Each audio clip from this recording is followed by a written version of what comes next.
Hi guys, welcome to my show again, to my channel. Please subscribe below. More of you subscribe, the more of you we can talk about the subjects you find interesting. I'm doing an outside broadcast today. I thought I would do because I think that it's nice and it's a good opportunity to do that.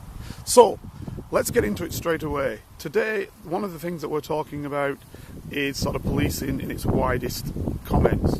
One is that Mrs May is angry that the EU say they will no longer allow us access to things like DNA, to fingerprints, and to data on where individuals live within the EU. That's all 500 million members of the EU. They will no longer give us direct, straightforward access. So that means you could just, right now, as it happens, you just call up the local police in whatever force that might be anywhere in the EU, and you get that info nigh on straight away.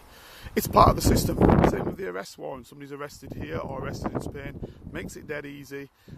You don't need to go through a long drawn extradition treaty. So this is all dead easy and great stuff for intelligence, great stuff for policing. That is only because we're part of the EU.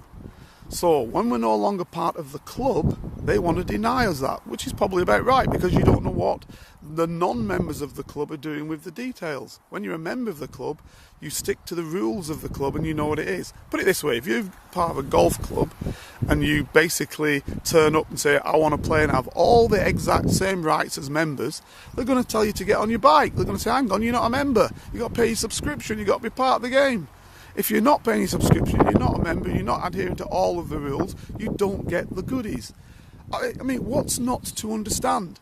It's crazy.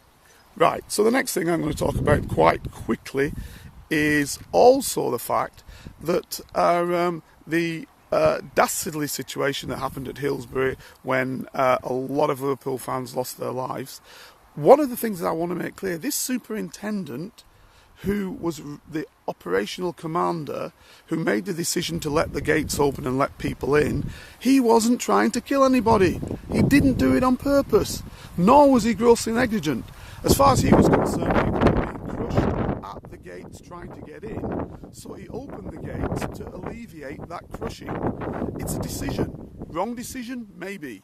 But it's a decision. If you're going to say to people who have to make decisions on crowds that are non-controllable, it's not like the soldiers who are marching backwards and forwards and you've got total control over them. No, the crowds, you don't know what they're going to do. If you're going to say to people who make the decisions, if you make the wrong decision and somebody dies, it's going to be down to you and we're going to start charging you, then I would say, if you're a police officer, don't do any crowd control whatsoever, because every day you do crowd control, you'll be putting yourself at risk. Putting yourself at risk of being imprisoned. And to me, that is a crazy situation. So, frankly, I'd say don't do it. The other point I'd like to make, though, which is just as important, the reason why that decision he made came to such a catastrophe is because once the people were in the ground, there was no way out because of the high fencing. They'd caged football fans in for about 4 or 5 years like animals in these cages, and there was no way out.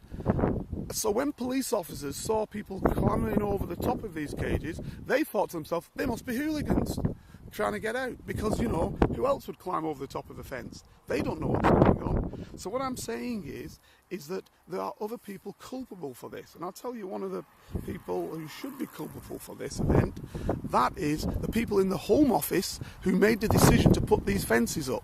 The government ministers who made the decision to put these fences up. But worse still, you could argue, okay, they didn't know, they put the fences up to stop hooliganism. I can accept that.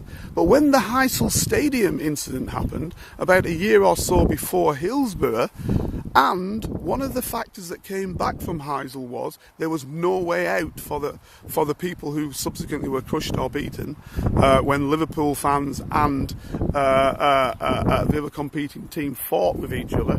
Then those fences should have been brought down immediately, because they knew that this was a problem. If you have a problem and there's a forward motion of 60,000 people, you can't turn back and run backwards because the motion's moving you forward. It's not rocket science. So, I say the people who kept those fences up after Heysel, they're the ones who are complicit. because they should have thought what might happen, because they knew that had taken place. As for the superintendent, who basically tried to stop a crush outside the stadium and allowed people in, which meant there was a crush inside the stadium, which he couldn't foresee because he didn't know the capacity, I think you cannot charge that guy. If you do, I'm telling you now, you will have no police officer who will want to take any responsibility for any crowd ever. That's a big, big problem for you, because that's the only body that is going to control crowds. Add to that now, if we don't watch it, we're going to also scapegoat this fireman who tried to do his best when he went to deal with the latest incident of the fire. Okay? And the incident I'm talking about is Grenville. I've just jumped onto that now, very, very quickly. I'll tell you why. Because what I can see here is that instead of hitting at the people at the top, the people maybe of a certain class who the system wants to look after, it's actually trying to hit at the people lower down. The people who may be of another class, i.e. working class originally, who they want to then leave all of the problems with. This fire commander who made the decisions which were in front of him, this is what I'm saying about decisions, they're not 100%, he's got seconds to make them. He's not sitting in a court with hours to look at tapes and whatever. He made that decision not to evacuate. Why? Because he was dealing with putting out a fire as he saw it. So please stop attacking the emergency forces for incidents, for accidents that happen. They cannot always control them. It's crazy to think you can. That's me signing out.